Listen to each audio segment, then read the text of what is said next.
bring in criminal defense attorney Alex Spiro for more on this. Alex, good morning. Opening statements will start in just a little while. What's the strategy going to be for both the prosecution and the defense today?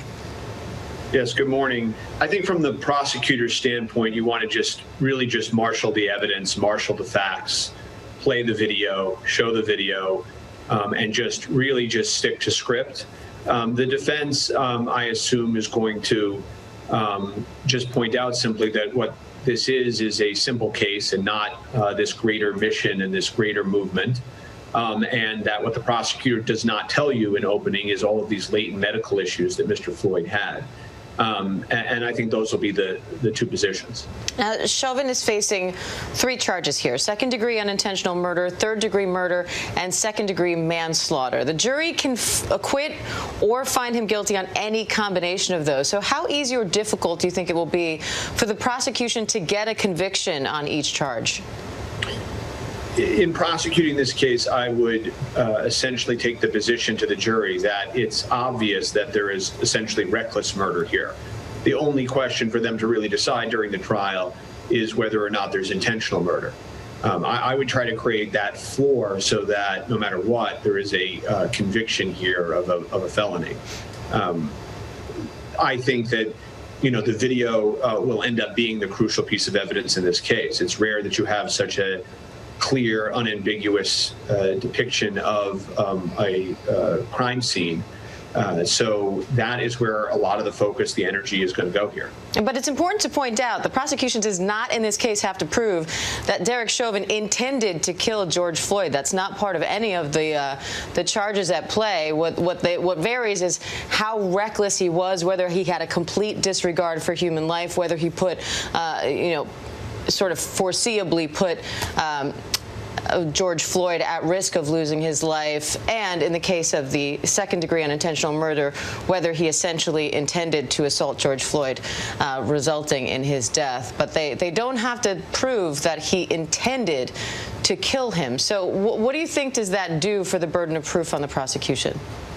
Sure. So what they have to, go step by step is, right? Reckless is the easiest way to understand it, is are you doing things that are consciously disregarding extreme risks?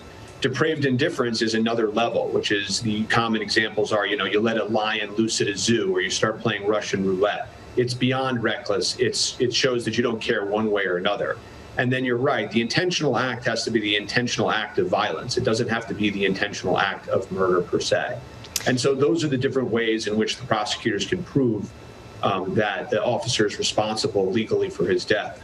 As the defense may try to do, they may try to suggest that the prosecutors are throwing several theories to the jury because they don't actually have the ability to prove any of them. So what the defense may say is, you see, they're trying to prove intentional, but look at the video. There's nothing intentional about his attempt to hurt anybody.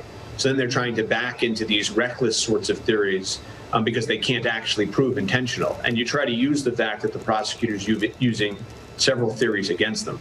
And you mentioned the video. That, I'm sure, is going to play a huge part in this case. What are some of the other pieces of evidence, key pieces of evidence and testimony that you're looking out for in this case? I think the words that are uttered right before and after by both the victim and the officer, and I think that the causation, the medical testimony regarding that is going to be crucial. But at the end of the day, the best evidence is the video. And everyone and all eyes and your average juror is going to go back to that video. And when they look at that video, I think there'll be 2 competing narratives. One is an officer showing complete indifference to human life, knowing he's causing harm and not caring one way or another. And the other will be a way of trying to explain that his face is so calm, the officer's that is, and he knows he's being videotaped and he does not seem to care, which is not utter indifference. It's because he doesn't realize that he's killing the man. And I think those will be the 2 competing narratives. All right, Alex Spiro, we appreciate the analysis. Thank you. Thanks so much. Hi, everyone. George Stephanopoulos here. Thanks for checking out the ABC News YouTube channel. If you'd like to get more videos, show highlights, and watch live event coverage, click on the right over here to subscribe to our channel. And don't forget to download the ABC News app for breaking news alerts. Thanks for watching.